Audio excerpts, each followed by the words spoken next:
محمد هارون زازای د کابل اوسیدونکی. زاده صاحب لومړی باید همدې نه پیل کړو څومره وخت کېږي چې انځورګرۍ کوې او دغه ستاسو خپله فامیل نه کېده که ته خپله لومړی انځورګرۍ چې انځورګرۍ دې شروع کړې؟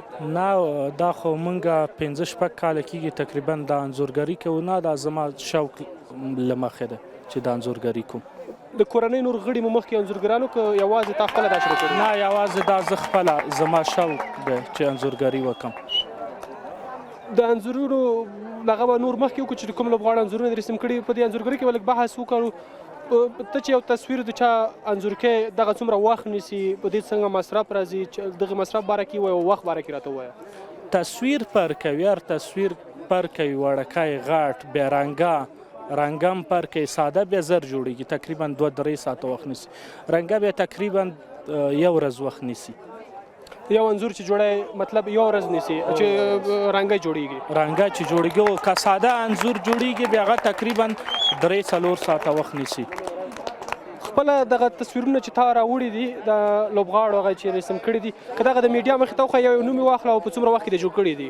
دغه د ګلبدین نایب انځور دی، تقریبا 1.5 ورځ وخت یې نیولی دی. ما ته یې راکوه زه به دې خوا ته ځان سره ږدم. صحیح شو. هغه ته ونیسه ځان دلته به یې کېږده.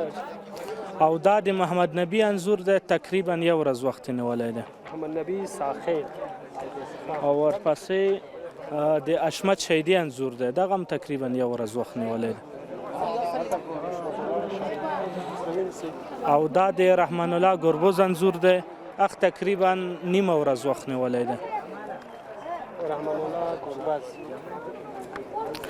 دا د عظمت الله عمرزي انځور دی، د عظمت الله عمرزي انځور دی، 1.5 ورځ وخت نیولی دی تقریبا.